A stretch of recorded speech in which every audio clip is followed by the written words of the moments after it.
Hey guys, welcome to another week of Checkerboard Chat. This is Trenton Duffer. That's Rob Harvey. We're here in some sad times right now. In case you missed it yesterday, the Vols lost 20 was it 27, 24? 24 to 21. I'm sorry. I wasn't able to watch the game because I don't have the cable package to watch the game. You don't have ESPN 2? I don't have ESPN at all. I have CBS, NBC, and ABC, and Fox. That sounds terrible. It's very terrible, but it was free with my internet subscription, so shout out to Comcast for that one. So I didn't get to watch the game, but Rob here went to the game, and he drove back in time for this podcast. So Rob's number one, and Rob is also very tired. I'm exhausted. Yeah. And I'm very sorry that you had to go watch that. But how were your seats? You were at the 50, right? Yeah. So when I got there, or when I got up to the press box, I was expecting to be in the corner. Mm-hmm. I looked at the thing. It said 17. I was like, oh, that didn't sound like a terrible number. And it was front row. So I was like, oh, this might not be too bad. And I walked, and I went to where the staircase was, and I looked down, and my seat was right there on the 50-yard line. So I was like, hey, I can dig it. And had some good food, nice free food. So it wasn't terrible. It wasn't all bad. Yeah, what was I gonna ask? I can't remember. It must not have been important. Oh yeah, how close were you guys to the field? We were pretty up there. We were in the 700 section, is what they call it. Yeah, it was with the 700 level. So it was pretty high up there. I mean, it was about the same height as Tennessee. Mm-hmm. So I mean, it wasn't terrible. You could see everything develop. I could see when Evan Berry ran that kickoff back. You could tell he was going to do it right as he took it because the hole just opened up, and you could see it. Yeah, I have seen that. I've seen that on some clips of that, and that was a good. That was a good run back. Good block. It was, but other than that, there just wasn't anything really that Tennessee did that just seemed to. No, it was just. I mean, they just seemed out of rhythm. They seemed disinterested, lackadaisical. Butch used that word a lot after the game. He said he thought the team looked lackadaisical and disinterested on the sideline. Yeah. And it was just a horrible, horrible game. They played absolutely terrible. It's one of the worst games that a lot of people have said they've watched in a long time. Yeah, I think it really. I mean, the last two games have been pretty brutal, but especially this one, just because South Carolina was a very mediocre team, and they just seemed to overmatch Tennessee. With Alabama, it was people were saying, "Well, it's just injuries," and Alabama's number one team in the country, this and that, just making these excuses, and that's. But now you can't make those excuses. It's South Carolina. Yeah, you have no right to make those excuses. With a 17-year-old quarterback who skipped his senior year of high school. Was he? Is he really 17? He's either 17 or just turned 18. But yeah, he skipped his senior year of high school so he could play. I'd heard he was a lot of people were saying a high school senior quarterback beat Tennessee. So it was really bad. Yeah. That's ridiculous. I know he finished with 167 yards, I think. Yeah, and he threw two touchdowns. Yeah. But yeah, I mean, he played well. He outplayed Josh Dobbs for sure. Josh Dobbs was he didn't know what he was doing out there. It was bad. And I mean, Josh Malone dropped about 100 passes. It felt like Juwan Jennings and John Kelly were the only ones wanting to do anything out there. On that interception with about 4 minutes to go, had Smith. He was trying to throw it to Smith, and he had him wide open. But he also had Kelly wide open on a wheel route. But I mean, it was just a horrible pass. Yeah. I just don't I don't know how he could make that pass and I don't understand why they're throwing the ball with 4 minutes to go. I know they were losing, at that point, but with 4 minutes to go against a team who was ranked fourth to last in rush defense. Yeah. And I mean, John Kelly was playing fine. I mean, Hurd got hurt, so Kelly had to play most of the second half, and he was good. John Kelly played fine. So I don't know. I just don't know why you don't run the ball there, especially on first down. Yeah, and you go for a 30-yard pass instead. It just doesn't make sense. And you talked about how Hurd got hurt. How did he get hurt? I don't know. They didn't ask Butch, obviously, and somebody said something to John Kelly about it, and he said he didn't know when he got hurt. So I don't know when it happened. I think it could be him just being a little baby. Yeah. But I mean, I think a lot of Tennessee fans are tired of Jalen Hurd. Honestly, I think he kind of just this season he's just been It's just been kind of he's very just. He just doesn't know how to hit a hole, runs to his offensive line just doesn't. He had 16 rushing yards. Mm-hmm. I mean, that's embarrassing. That is. I mean, for a guy of his stature, you can't go out and have 16 rushing yards. You got to do better than that. Like Leonard Fournette last year against Alabama. I mean, he had played 6 yards. Yeah. I mean, I guess he was like that too. But, I know, but Hurd, that's a difference. Alabama. Like that was Alabama's defense. Yeah. Hurd was facing like what'd you say, 103rd? I mean, it was fourth to last. I don't know what. Fourth I don't know, to last, so that's like 116th or something. 123, somewhere around something. that. It was terrible. Yeah, but I mean, you're facing a run defense that bad, and you only managed 16 yards. How many carries did he have? 8. Carries. He averaged 2 yards a carry. That's. I don't know. And I mean, I know he didn't play the second half, but still the first half alone, you should just. Yeah. I mean, you should have at least 50 yards on that defense. At least, even if you don't play the second half. The play calling was not to his advantage. The play calling was absolutely horrible. Like it was the worst game DeBoer has called ever, and it was terrible. Just they would run first down in the first half. It was Jalen Hurd to the right, to the outside. They gained 1 yard, and then they literally ran the same exact play to the left, and he lost the yard right back. It was just made no sense. Like especially when your quarterback is playing bad, and you're going to set him up with like third and long time and time again. Like it just doesn't make any sense to me why they'd call certain plays. Well, I know. And for our viewers, Rob wrote a column with his roommate this past week about it was a for and against not firing, just it was like a for DeBoer and then an against a DeBoer. And I think you were I was against. Yeah, you were against DeBoer. And it's really good story, so check it out. But just what were some of the things you said in that? Just give readers a preview. Honestly, like half of it I did just to appease Tennessee fan base, just so there'd be something to read. But I don't know. I said his plays were becoming way too predictable, and that time and time again, they face like 3rd and 5, and they'll run a 4-yard route. Like how hard is it to call a play that runs a 5-yard route to pick up a first down? Yeah. I mean, his play calling is very vanilla. It's very obvious, very predictable, and it's the same plays over and over again. I agree with you. Like DeBoer, he's a good guy. He is, but you've got to make a change. You've got to do something differently with this offense. You have too many playmakers on that team. There's just no second half adjustments. No. That's the thing. He came out of the half and he ran the same plays over and over again. Still, even though they weren't working, like it just didn't make a lot of sense. Yeah, and I'm afraid that with this podcast today, we're gonna get like more and more angry at this team and more just like I mean, I'm not really angry. It's just kind of. It's just because I don't really. I don't know. I'm not really angry. It's just kind of perplexing. Yeah, and I just don't understand like what some of the things they do. Yeah, and a lot of people are going to want us to like ask for a Butch Jones job and say the athletic department needs to fire Butch Jones. No, that's not the right option here. I don't think that's going to fix anything. I mean, that's just going to put you more in a hole. I mean, look at Fulmer. I mean, you got rid of and yeah, I think that's been the big thing. Yeah, getting rid of Fulmer kind of started this into a downward spiral, and it's just I don't know. I just think why would you, going back to Mike Hamilton, an athletic director, why would you fire Philip Fulmer? Why would you fire the Great Pumpkin? I don't understand. Yeah, we're right next to Halloween. Yeah, I mean, he is the Great Pumpkin. Why would you get rid of him? I mean, I know he was getting up there in age, and that you do want to make a change. Yeah, but Bill Snyder was like 100 years old, and is he still coaching Kansas State? I think so. I think he's still at Kansas State. So, I mean, Fulmer still wanted to coach. It's not like he didn't want to coach. I think that's just kind of and then they brought in Lane, and Lane was fine, but then he left. Yeah, that was the problem. That was the problem. He left, and I could care less now. A lot of fans are still bitter about that. I could care less. He took a better opportunity, in my opinion, but because here I didn't feel like he had like full control here. I don't know if I agree with that. I don't. Well, I don't think anybody in the athletic department liked him because he tried to take control of every single thing. Yeah, and I think that's why he didn't. Like, he tried to take control and he didn't get it, and so he was like, "Well, I just don't want this then," and he just left. So, I mean, that's neither here nor there. That's for another day. But and then Dooley came in, and Dooley just destroyed this program. Worst coach in Tennessee history. Probably. I'd love. Yeah. I mean, I think he's worse than Bill Battle. Bill Battle wasn't that bad. I know. Like people always say like Bill Battle's one of the worst coaches in Tennessee history, but Battle wasn't that bad.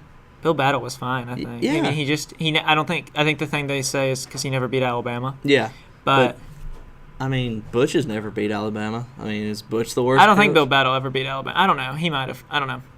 But yeah, if he did, I can't remember what years he was at Tennessee. So if he did, tell us. Wasn't it like 70?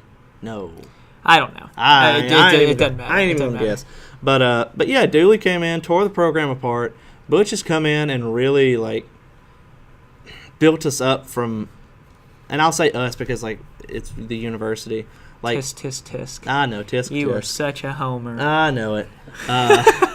But Butch has done a good job of building the team back to glory.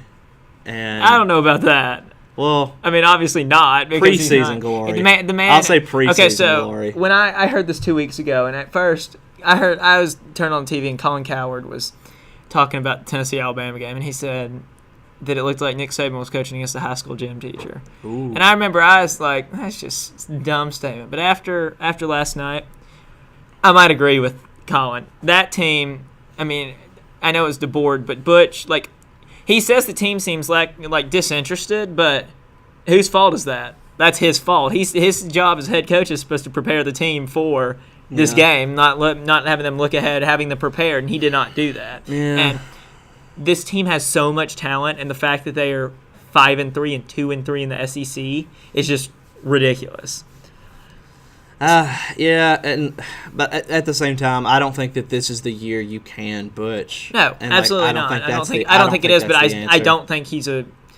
I'm not going to say I don't think he's a very good coach, but I think he has some issues, and I don't know if the SEC is the right place for him. Youch.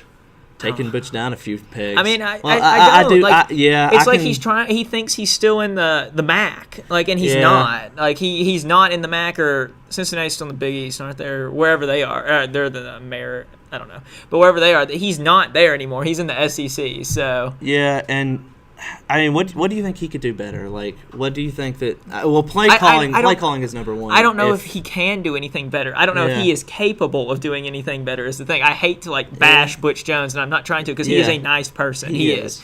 Although he did. Well, we'll explain something in a second. He called me out on Wednesday, but but I think he is a nice person. I just think he is in way over his head right now. Oh, Lyle. I just don't know if Lyle can do it. Yeah. For those of you who don't know, that's Butch's name. Lyle. Yeah, Lyle. It's Lyle Butch Jones. Lyle Butch Great name. Jones. I think he should still go by Lyle. I would love it if we had Lyle Jones as a coach. Since we're talking about him, though, let's just explain what happened. So you were not there, but Wednesday is right after Game 1 of the World Series, and so in celebration of the Cubs losing, I, of course, wore my St. Louis Cardinals shirt. I mean, is a given, it was going to happen. So I go and sit down my recorder, and I walk back, and I'm grabbing my laptop, and I hear, "What kind of shirt you got on there?" That was a terrible impression. That was so bad. But what kind of shirt you got on yeah, there it is. And so, but I didn't realize he was talking to me, so I'm kind of messing with my laptop, and I look up, and he's just staring at me, and I was like, "Oh!" So I showed him what shirt I had on there, and he goes, "Wouldn't think you'd wear that shirt with who's playing in the World Series. Aren't they rivals?" And I'm thinking, really? No, I don't think they're rivals, Butch. I'm wearing a Cardinal shirt, but I don't know. Yeah. But yeah, he called me out in front of everybody, and I was kind of. Jonathan Toy called me out on it on Twitter, but yeah, it was quite the experience for me. Quite horrifying. Mm-hmm. Yeah, but moving on to what he can do better. Yeah, what do you think he can do better? Because I don't think he can. I don't think he's capable of. But play call. I mean, if he's over play calling, then play calling for sure. I mean, you've got to change things up. But I don't know if he's over play calling. But that may be all DeBoard. That's all, I'm pretty sure it is all DeBoard. I think it is. But I mean, if any of it's up to Butch needs to start. But it is totally unacceptable for a coach to be in there saying, "I thought our team was going disinterested." That is totally his fault. He's saying he made it sound like it was his players' fault. No, that is his fault. Yeah. And I mean, he said this game is on me. I take full responsibility. But at the same time, he's kind of trying to throw his players under the bus. Yeah. Because then they asked, I think I forgot who it was. Somebody asked Kirkland, was like, "Do you think that?" He goes, "No, I don't think that at all. I thought we were prepared. I thought we were well ready. I don't think we were lackadaisical at all." Yeah. So it was kind of like he was taking offense to it. Yeah, that's not good. That's not good at all. You don't want that on a team. But I think there's a lot of egos on this team. I think that's kind of what's hurting. There are, and they got rid of one of those egos with Preston Williams transferring, but you got a lot more egos with Justin Martin and I don't want to call players out, but players like that. Yeah, we've heard some stories about the backlash of Preston Williams leaving. We won't go over him here because that's private information with the players, but we've heard plenty of stories with all that, and it's not a pretty sight. But I mean, I don't know. It is what it is. Yeah, it is, and I don't think at all this season is over. I mean, I think fans, don't give up because don't give up yet. Because I mean, Florida could very well lose to Arkansas this coming week and lose to LSU, and Tennessee win out, and Tennessee make it to the SEC championship game. But if I was a Tennessee fan, I don't know if I want Tennessee making it in the SEC championship game to see them just get mauled by Alabama again. Whoever goes to that is going to get absolutely destroyed by Alabama. Yeah, whether it's Florida, Tennessee, or even Kentucky. No, it's not going to be Kentucky. Please don't even start that. No, okay. Kentucky's going to make a bowl this year, though. They're going to get because they're 6 games Austin Peay, and I think they'll actually get that win. But the thing about Kentucky's schedule for the rest of the year, I believe, is Missouri. They beat Missouri yesterday. No, they beat Missouri. Who is it? They play Tennessee. They play Louisville. They play Louisville. They play Austin Peay, and they play. They play somebody else, and it's really difficult. They play Georgia next week. That's who it is. And it's like they will get it with Austin Peay, but they will barely get it. I mean, it's not.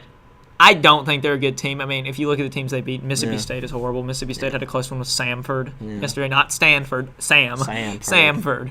I don't know. They just don't. They're not a good team. They're not. They just had an easy schedule. Is the only reason they're in second place. Yeah, and the Austin Peay one, that's a given win. If they beat Georgia, okay. What if Kentucky beats Georgia and Tennessee? I still don't think loses to Louisville. Well, I don't think they get in. I still don't think they get in because they've lost to Florida. Yeah, they lost to Florida. Yeah. So do you think there's a chance that Tennessee can win the East still? Yeah, absolutely. Okay. I absolutely think there is. I think the only other games Florida could lose the rest of the season are LSU and Arkansas. And so, they will have to lose both of those for Tennessee to have a chance. But I do think Tennessee has a chance. I think it just depends. Honestly, though, if they played the way they did Saturday night, I don't think they would beat Kentucky. I don't think they would beat Vanderbilt. I think they would beat Missouri, but it'd be a squeaker. Yeah. So they really need to get their act together if they want to even have a chance. I'm gonna go out on a limb here, and this is probably gonna anger a lot of people. I think Tennessee loses to Vanderbilt. I don't think and ruins their chain. I think that'll be the one game that people really ask for Butch's job. I would say that, but at the same time, Vanderbilt's offense is the worst thing I've ever seen in my entire life. They are. I mean, it is so painful to watch, and even if Tennessee plays like they did yet. I said, I don't know. I just feel like if they played a little bit better than they did yesterday, I think they beat Vanderbilt. Vanderbilt's offense is absolutely terrible. Yeah, but at the same time, South Carolina's offense was terrible, and they brought in this new kid who nobody had heard of. He's pretty much a high school senior. He is a high school senior. Yeah, pretty much. And, he comes in, no real SEC, hardly any SEC experience. He had 0. And, he beats Tennessee. So, and a lot of people said, he had more offensive weapons. Vanderbilt doesn't have a quarterback like that. They have Kyle Shermer, Tennessee's proven that they can't stop the run. And Ralph Webb is one of the best. That can only do so much. That can only do so much for you. Ralph Webb is very overrated. He is very overrated. I wouldn't say overrated. I think he is very overrated. I wouldn't say underrated. People freak out about him because they see the offensive stats and see he's the only one doing anything and assume he's the greatest thing ever. He is very overrated. I think I just don't think their defense is fine, but I just don't think they could keep up scoring wise. I don't think they score 17 points on Tennessee. Yeah, well, can Tennessee's offense muster?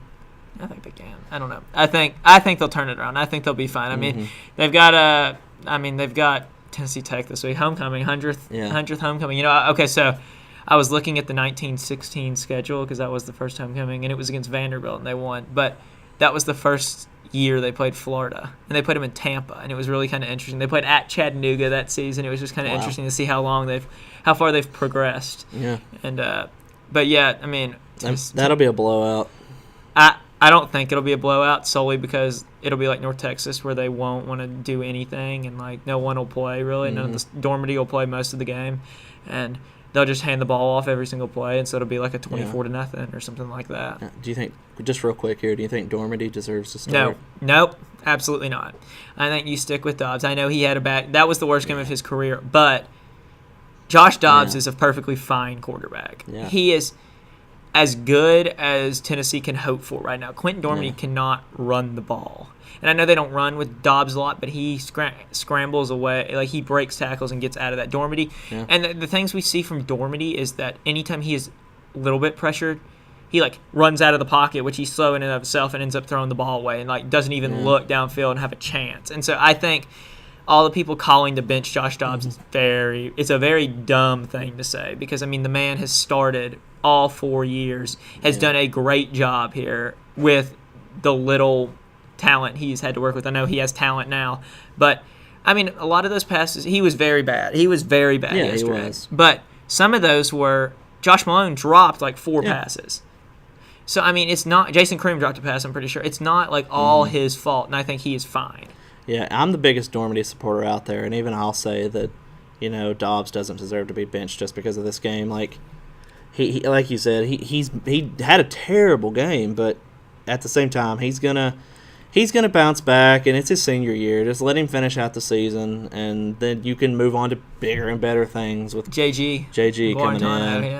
Yeah, and then the debate next year will be whether they start JG or whether they start Dormady. They'll probably start Dormady to start the season. But I don't know. I've seen people think Guarantano. I think they should start Guarantano, but that's just me. Yeah, we'll see. Personally, that's a year away. Yeah, fingers crossed they don't burn JG's red shirt before then. That'd be so bad. That would be. But anyway, that's all the time we have for today. We could keep going for about 3 hours if we could. Oh, we could. We have plenty more to say, and real quick, let me tell you the MVP of the game was definitely Trevor Daniel with his. You didn't see it, but he had a 70-yard punt. Oh my Lord! And it was the most incredible thing I've ever seen in my entire life. Like, if you think that Georgia one last year was good, like, this ball was flying towards the end zone, and all of a sudden it just stops on the one, and Tennessee got screwed by this. So just real quick, I know since you didn't watch it, I'll explain what happened. The ball. Somebody, I can't remember who it is, hits it, and it stops on the one. And the ball is stopped, and Cortez McDowell is running down the field. And he's running with the South Carolina player, and it hits the South Carolina player. But they said, and they called it a touchback, and it goes in the end zone, but they called it a touchback off of McDowell. Because McDowell did touch it, but I'm pretty sure the South Carolina player touched it first.